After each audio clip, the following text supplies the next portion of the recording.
विद्यार्थियों और गुरुजनों, आज हम लोग पार्ट नंबर 5 पढ़ने जा रहे हैं।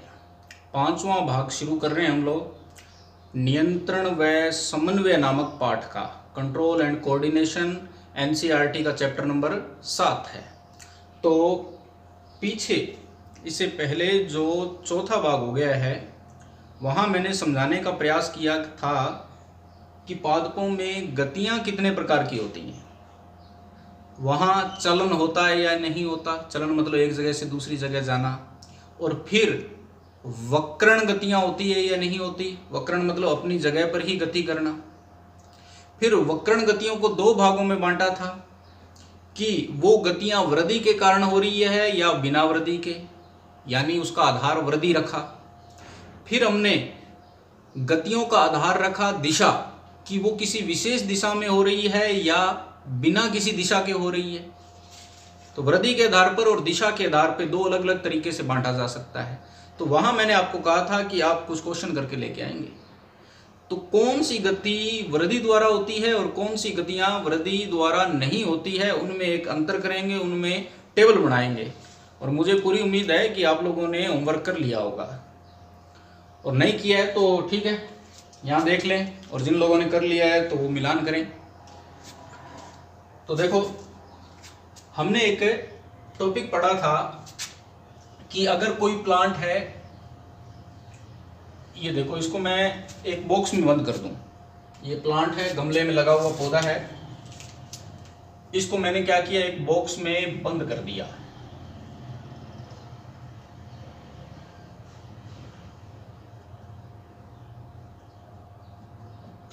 इस बॉक्स में मैंने एक छेद रखा और इस छेद से यहां से सूर्य का प्रकाश आ रहा है। ये सूर्य देवता हो गए, ये लाइट भेज रहे हैं। तो सूर्य का प्रकाश आ रहा है, तो इस पौधे को ये प्रकाश इस दिशा से मिला, तो ये पौधा क्या होता है, हमें मालूम है कि उस दिशा में मुड़ जाता है। हम पिछले में पढ़ चुके हैं, पिछले पार्ट में पढ़ चुके हैं हम लोग कि ये पौधा जो होगा वो उस सूर्य का प्रकाश जहां से आ रहा है उस प्रकाश की तरफ मुड़ जाएगा। ये पौधा पढ़ा था ना, और कारण भी बताया था मैंने कि पौधे का जो तना होता है, टिप पार्ट, उस तने में, तने के शीर्ष में ऑक्सीन बनता है, और जिधर से लाइट आती है तो ये ऑक्सीन जो था ये छाया वाले भाग में चला जाता है, जिधर से लाइट आती है उसके विपरीत भाग में चला जाता है, और वहां की कोशिकाएं ज्यादा वृद्धि करती हैं। तो मैंने कहा ये कोशिकाएं जो हैं ये ज्यादा वृद्धि करेंगी। तो ज्यादा वृद्धि करेंगी तो ये पार्ट अधिक वृद्धि करेगा, तो ये अधिक लंबा बढ़ जाएगा। और ये जो पार्ट था इधर वाला, ये कम वृद्धि करेगा। तो ये देखो, ये इतनी वृद्धि, तो ये इतनी वृद्धि हुई कम और ये ज्यादा, इसलिए वो सूर्य की तरफ मुड़ गया था। तो अब मैंने जो काम कहा था आपको कि वृद्धि हो रही है या नहीं हो रही है, ये चेक करना है कि ये जो गति हुई है ये वृद्धि के ऊपर आधारित है या नहीं। तो देखो, ये वृद्धि की वजह से गति हुई है, यानी यहां वृद्धि हो रही है, वृद्धि से होने वाली गति है, ग्रोथ डिपेंडेंट है ये। उसके बाद फिर मैंने इसको क्या बोला था, अपने इसको बोला था प्रकाशानुवर्तन,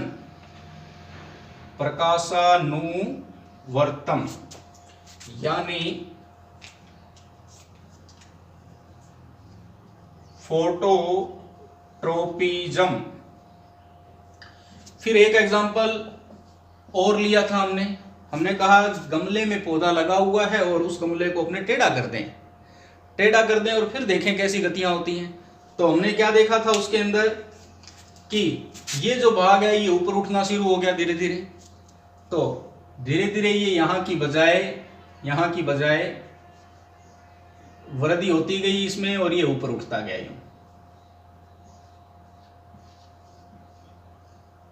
और इसकी जो जड़ें थी इन जड़ों में वृद्धि हुई और ये नीचे की तरफ आ गई यूं। यहां भी क्या हुआ है, वृद्धि हुई है। और ये काम किसकी वजह से हुआ था? गुरुत्वानुकर्षण की वजह से। तो गुरुत्वानुकर्षण की वजह से जड़ें तो गुरुत्वानुकर्षण की तरफ जा रही हैं और तना था वो गुरुत्वानुकर्षण के विपरीत जा रहा था। तो ये गतियां कैसी थी? गुरुत्वानुवर्तन, जियोट्रोपिज्म। इसके अंदर जो स्टिमुलाई होता है वो गुरुत्वानुकर्षण है, जो उद्दीपन होता है वो गुरुत्वानुकर्षण है, और इसमें प्रकाश है वो उद्दीपन। फिर हमने कहा तीसरा प्रकार लिया। तीसरे प्रकार में हमने क्या देखा? हाँ, बात थी कि वृद्धि हो रही है या नहीं हो रही है। तो बिल्कुल उन जड़ों ने वृद्धि की है और तने ने भी वृद्धि की है। तो ये भी वृद्धि आधारित गति ही है, वृद्धि के ऊपर होने वाली गति है ये भी। चलो और एग्जांपल लेते हैं। फिर मैंने कहा यहाँ एक पाइप लगाई गमले में पौधा लगाकर और वहां से पानी देना शुरू किया, तो यहाँ पानी आ गया है, यहाँ पर पानी आ गया है। और क्या देखेंगे हम कुछ ही दिनों में, ये जो जड़ें हैं ये वृद्धि करेंगी किस तरफ? पानी की तरफ, पानी की तरफ। यहां भी वृद्धि हुई है। तो वो जो जलानुवर्तन, जल की तरफ बढ़ना, जल की तरफ गति करना, जलानुवर्तन, हाइड्रोट्रोपिज्म। तो जल की वजह से गति हुई है, जल की तरफ गति हुई है, तो ये जलानुवर्तन हो गया, धनात्मक जलानुवर्तन। और यहां पादप की जड़ों ने वृद्धि की है। तो ये गति भी, जलानुवर्तन वाली गति भी वृद्धि की वजह से हुई, ग्रोथ की वजह से हुई। चलो और एग्जाम्पल लिया था हमने, ये फोर्थ, हमने कहा ये जो प्रतान होते हैं, टेंड्रिल्स, बेलें जो होती हैं, टेंड्रिल्स, बेल, प्रतान जो होते हैं, वो किसी सहारे के साथ लिपटकर ऊपर की तरफ चढ़ जाते हैं। तो वो बेल, ये पेड़ बनाया मैंने ब्लू कलर का और ग्रीन कलर की मैंने प्रतान, बेल बनाई है। तो वो प्रतान जो है वो किसी के सहारे के साथ ऊपर चढ़ती चली जाती है। तो वहां मैंने क्या बताया था आपको कि जो भाग टच कर रहा है, स्पर्श कर रहा है, वो कम वृद्धि करता है, और जो भाग टच नहीं कर रहा है, ये वाला पार्ट, ये वाला जो भाग टच नहीं कर रहा है वो ज्यादा वृद्धि करता है, इसलिए वो उसी के लिपटते हुए ऊपर तक चली जाती है। तो ये कैसा एग्जाम्पल था? ये एग्जाम्पल था स्पर्शानुवर्तन का। किसका? ये फोर्थ एग्जाम्पल था स्पर्शानुवर्तन, यानी थिग्मोट्रोपिज्म।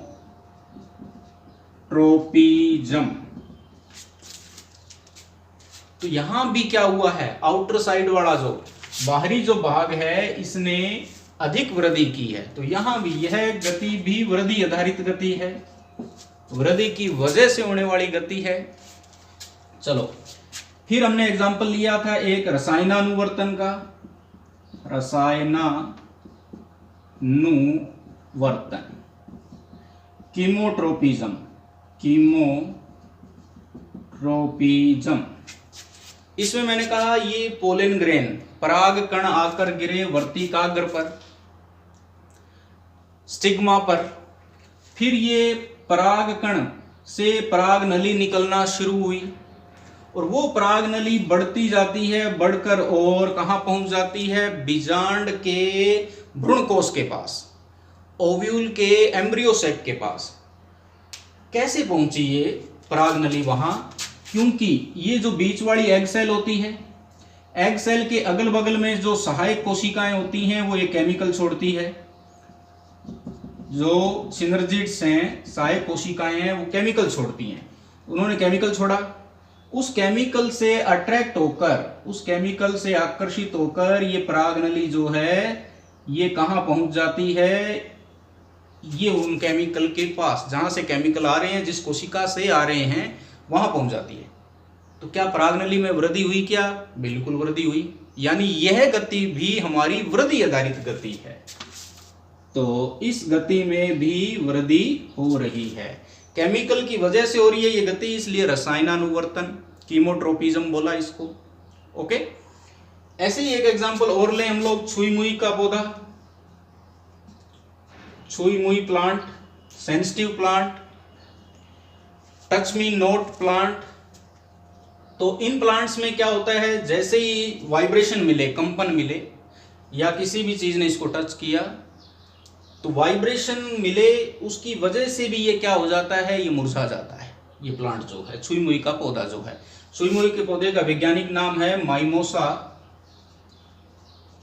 प्यूडिका। माइमोसा प्यूडिका, छुई मुई का पौधा वैज्ञानिक नाम है, ये इसका बोटेनिकल नेम है। तो देखो ये पौधा भी मुरझा जाता है और कुछ समय बाद वापस वैसा हो जाता है।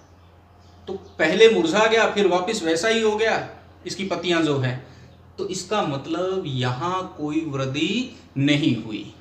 तो ये जो एग्जाम्पल हम ले रहे हैं ये वृद्धि आधारित नहीं है, ये एक बिना वृद्धि वाला एग्जाम्पल आ गया है। ये सब एग्जाम्पल जितने थे वो सब वृद्धि वाले थे, और अब जो उदाहरण आया है वो बिना वृद्धि का आ गया है।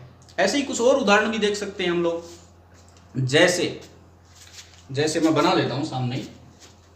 जैसे माना ये सनफ्लावर है, सूर्यमुखी पादप है, उसका पुष्प है, ये फ्लावर है।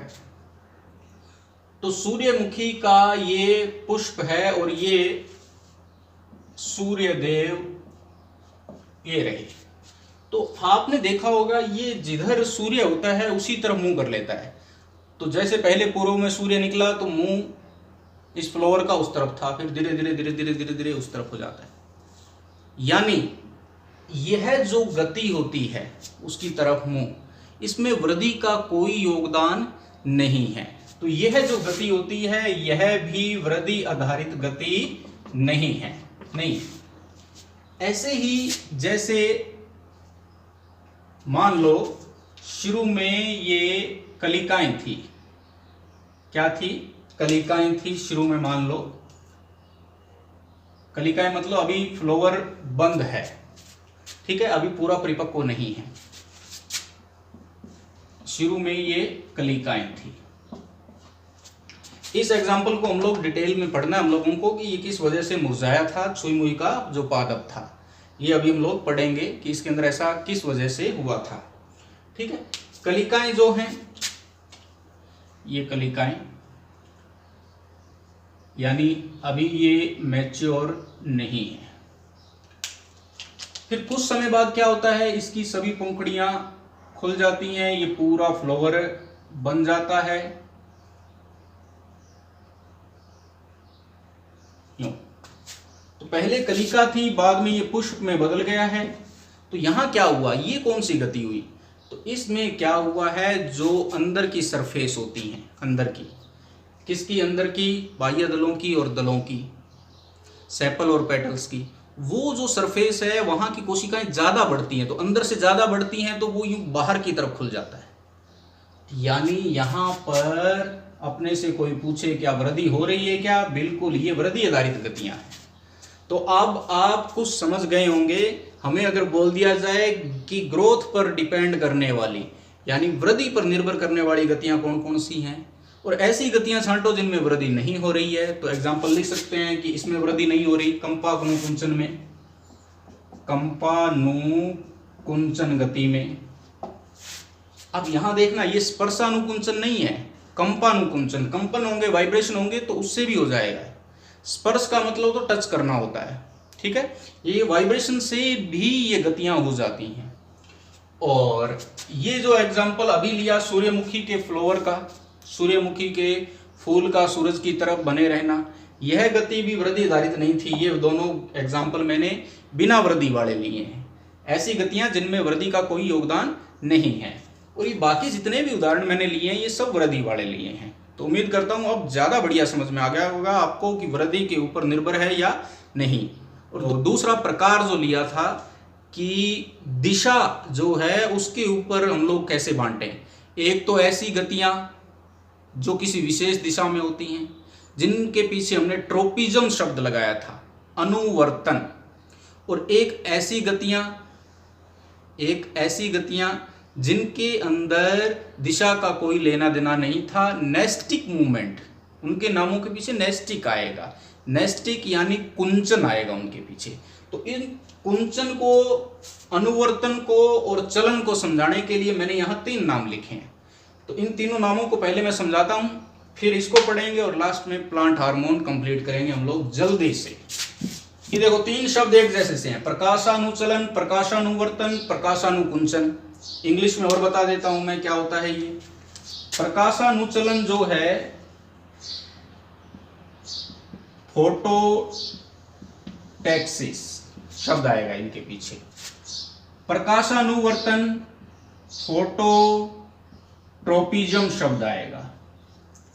प्रकाशानुचलन, प्रकाशानुवर्तन और अब तीसरा प्रकाशानुकुंचन। तो फोटो नेस्टिक मूवमेंट। तो एक में देखो क्या है, अनुचलन, दूसरे में क्या है, अनुवर्तन, तीसरे में क्या है, कुंचन। कुंचन। अब इन तीनों में क्या अंतर था, हालांकि पढ़ चुके हैं, जल्दी से रिवाइज कर लेते हैं हम लोग। इसमें क्या होता था, इसमें प्लांट प्रकाश के कारण, किसके कारण, लाइट के कारण, प्रकाश के कारण एक जगह से दूसरी जगह जाता था, एक जगह से दूसरी जगह पहुंचता था, है?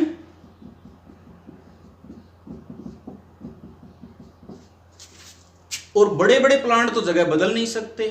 क्लेमाइडोमोनास, वोल्वैक्स, ये छोटे प्लांट होते हैं, शैवाल होते हैं, ये अपनी जगह बदलते हैं। तो जब जगह बदलती है तब उनके पीछे क्या लगता है, अनुचलन शब्द। अनुचलन, जगह बदलती है जब। अनुवर्तन, अनुवर्तन और अनुकुंचन, इन दोनों में ही क्या होगा, इन दोनों में ही जगह नहीं बदलेगी, जगह नहीं बदलेगी,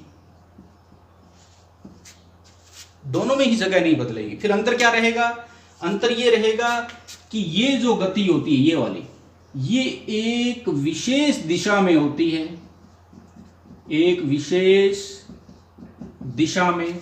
जैसे कि किसी गमले में लगे हुए पौधे को एक दिशा में लाइट दें तो वो उस दिशा में मुड़ जाता है, फोटोट्रोपिज्म। और प्रकाशानुकुंचन, प्रकाश की वजह से सिकुड़ जाना या प्रकाश की वजह से फैल जाना, उसमें दिशा का कोई लेना देना नहीं है। जैसे आपने देखा होगा, मैं इसमें लिख देता हूं, इसमें दिशा का कोई योगदान, महत्व नहीं है, मतलब यह दिशा पर निर्भर नहीं है। तो जैसे कुछ फ्लावर होते हैं, वो जब दिन निकलता है तो वो खिल जाते हैं।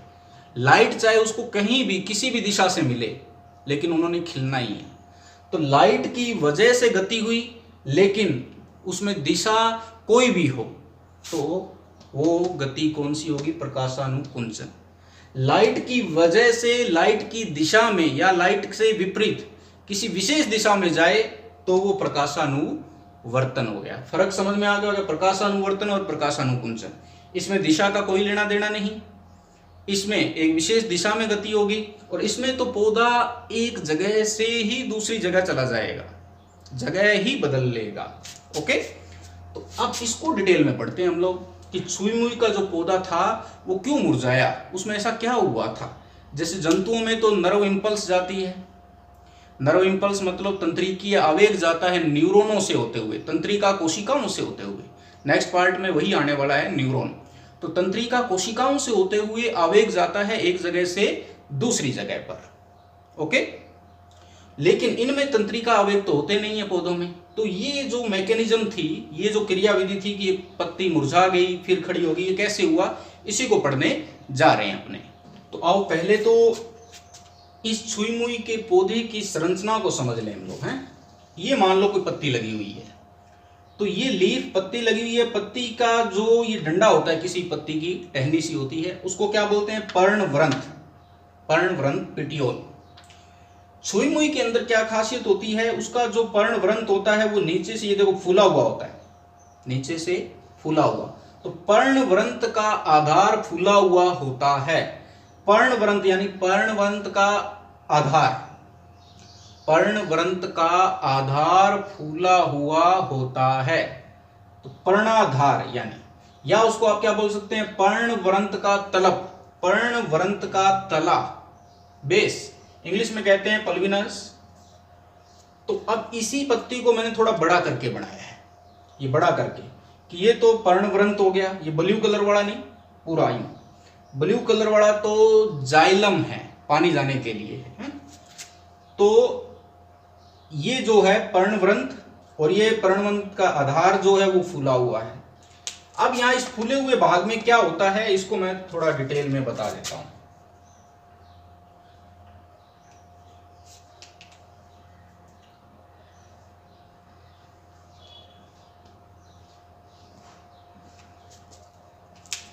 ये चीज मैंने यहां बनाई है, फूला हुआ भाग। तो देखो यहां बीच में से क्या निकलती हैं, ये जाइलम वाहिकाएं हैं। जाइलम यानी पानी ले जाने के लिए। और जाइलम के आसपास वलकुट कोशिकाएं होती हैं, ये कॉर्टेक्स सेल्स, वलकुट कोशिकाएं, कॉर्टेक्स वलकुट कोशिकाएं, ये जाइलम होता है पानी ले जाने के लिए। ये पूरा पर्णाधार है या पर्णवृंत का तलक, फूला हुआ भाग। अब देखो जैसे ही इसको कंपन मिले, इस पत्ती को कंपन मिलते ही क्या होता है, जो कोशिकाओं में, वलकुट कोशिकाओं में जो पानी पड़ा है, वलकुट कोशिकाओं में जो पानी पड़ा है, यहां पानी है, ये पानी है, तो ये पानी निकलकर बाहर आ जाता है। कोशिकाओं के बीच में जो जगह होती है, कोशिकाओं के बीच में जो जगह होती है, अंतर कोशिकीय अवकाश, उन अवकाशों में आ जाता है, खाली जगह में आ जाता है। यहां पानी बाहर निकल जाता है। तो पानी बाहर निकल जाने की वजह से ये क्या हो जाएगी, ये सिकुड़ जाएगी। वलकुट कोशिकाओं से पानी बाहर निकल गया, मैं यहां लिख देता हूं। तो वलकुट कोशिकाओं से जल बाहर निकल गया, बाहर निकला तो क्या रिजल्ट मिला अपने को कि वो मुरझा गई हैं, पत्तियां मुरझा गई हैं। और जैसे ही वो कंपन आने बंद हो गए, वो सिग्नल आने बंद हो गए, या यूं कहूं उद्दीपन आना बंद हो गया, तो फिर से क्या होगा, इसी में बना लेते हैं अपने। फिर से क्या होगा, ये वलकुट कोशिकाएं, फिर से क्या होगा, जो पानी बाहर निकला था यहां, वो वापिस कहां प्रवेश कर जाएगा, वलकुट कोशिकाओं में। पानी जो बाहर निकला था वापिस वलकुट कोशिकाओं में। तो अब देखो ये H2O यानी पानी वापिस वलकुट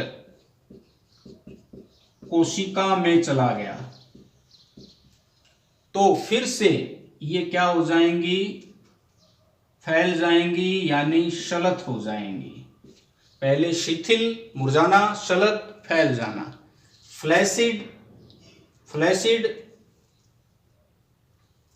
फ्लैसिड यानी मुरझा जाना, टर्गिड यानी फूल जाना, फैल जाना। ठीक है, तो ये पत्तियों का मुरझा जाना और ये पत्तियों का फैल जाना।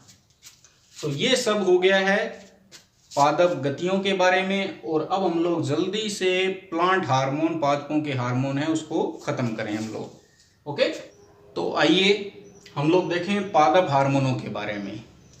पादप हार्मोनों को हम दो भागों में बांट सकते हैं। एक ऐसे हार्मोन जो वृद्धि करवाते हैं, वृद्धि प्रेरक हार्मोन, और एक ऐसे हार्मोन जो वृद्धि को रोकते हैं, वृद्धि निरोधक हार्मोन। वृद्धि करवाने वाले, वृद्धि रोकने वाले। वृद्धि करवाने वाले हमारे सिलेबस में 3 हार्मोन हैं, ऑक्सिन, साइटोकाइनिन और जिब्रेलिन। और वृद्धि रोकने वाला एक हार्मोन है एब्सिसिक अम्ल, लिख देता हूं मैं यहां, एब्सिसिक अम्ल, वृद्धि रोकने वाला। इसके अलावा एक हार्मोन और होता है एथाइलिन, उसको मैं साइड में लिखता हूं, सिलेबस में दिया हुआ नहीं है हमारे, एथाइलिन। और क्या खासियत है, ये एक गैसीय हार्मोन है, ये फलों को पकाता है, फलों को पकाता है।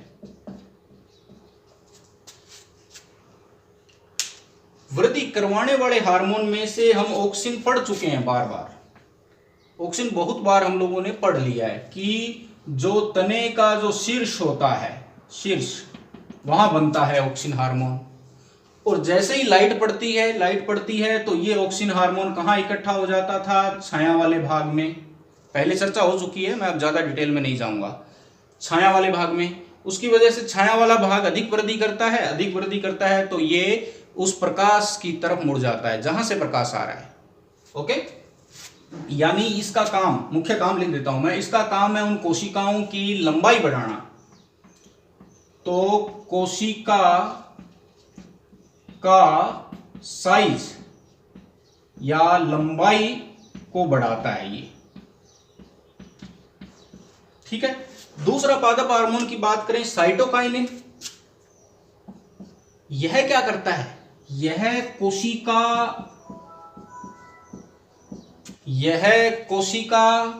विभाजन को प्रेरित करता है। कोशिका विभाजन, सेल डिवीजन को प्रेरित करता है। ये कोशिकाओं की लेंथ, इलोंगेशन, लेंथ को बढ़ाता है। और ये सेल डिवीजन यानी नंबर्स बढ़ते हैं, कोशिकाओं की संख्या बढ़ती है, कोशिकाओं की संख्या बढ़ती है, वहां पर ये फर्क है। ये तो साइज, लंबाई, संख्या उतनी ही रहेगी, साइज बढ़ जाएगा, यहां पर कोशिकाओं की संख्या बढ़ जाएगी। जैसे ये छोटा सा फ्रूट बना रहा हूं मैं, ये छोटा सा फ्रूट, ये मान लो छोटा सा फ्रूट है कोई, और जैसे ही साइटोकाइनिन आया, साइटोकाइनिन हार्मोन आया, वैसे ही क्या होगा? अब इनमें जो सेल्स थी, ये कोशिकाएं थी फ्रूट के अंदर, अब उनके अंदर कोशिकाओं की संख्या बढ़नी चालू होगी तो इसका जो साइज है ये फल का, ये बड़ा हो गया है। क्यों? क्योंकि यहां कोशिकाओं की संख्या जो पहले थी, अब उन संख्या के अंदर वृद्धि हो चुकी है, कोशिकाओं की संख्या में वृद्धि होगी, नंबर ऑफ सेल्स बढ़ गए हैं। ओके। तीसरा हार्मोन जिब्रेलिन, जिब्रेलिन, यह हार्मोन भी क्या करता है? यह वृद्धि करवाता है। इसकी जो वृद्धि होती है वो अचानक वृद्धि होती है, अचानक, बहुत तेजी से वृद्धि होती है। और साथ में यह एक काम और करता है, गन्ना देखा होगा आपने, गन्ने में यूं जोड़ होते हैं, जॉइंट्स, इन जोड़ों को बोलते हैं परव संधि, नोड। क्या बोलते हैं? परव संधि, नोड। और बीच के हिस्से को बोलते हैं परव, इंग्लिश में बोलते हैं इंटरनोड। जो ये जोड़ होते हैं, यहीं से क्या निकलती है? पत्तियां निकलती हैं। तो ये जब जिब्रेलिन छिड़का जाता है तो ये क्या करता है? ये पर्वों को बढ़ा देता है। पर्व बढ़ जाएंगे, ये पर्व बढ़ गए, लंबाई इनकी, तो पर्वों के बढ़ जाने से, लंबाई बढ़ जाने से, ये देखो पत्तियों के बीच में जो गैप था वो बढ़ जाएगा, पत्तियां दूर दूर हो जाएंगी।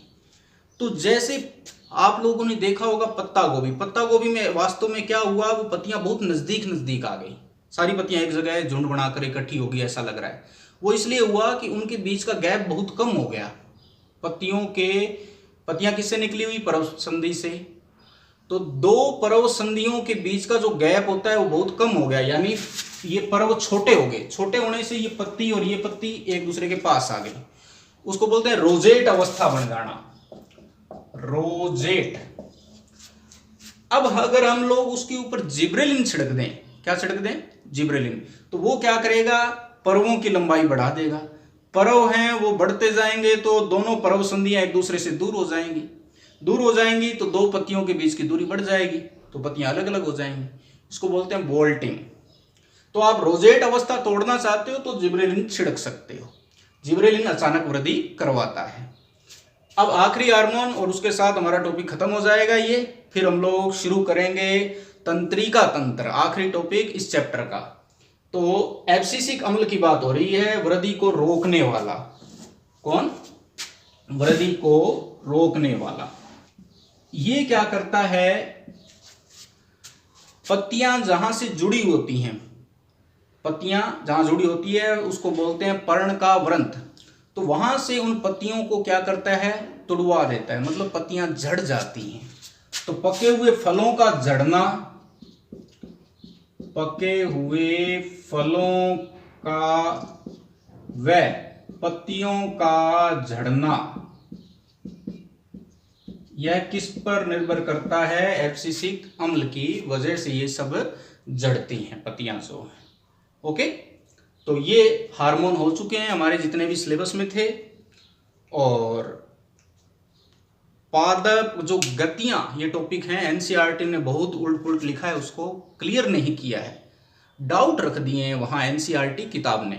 लेकिन अब जब आप लोग यह लेक्चर देख चुके होंगे, पार्ट 4 और पार्ट 5, तो आपके सारे डाउट मुझे यूं लगता है कि क्लियर हो गए होंगे। फिर भी अगर आपको लगता है कि कहीं कोई समस्या आ रही है तो आप मेरे व्हाट्सएप नंबर में आ जाएं।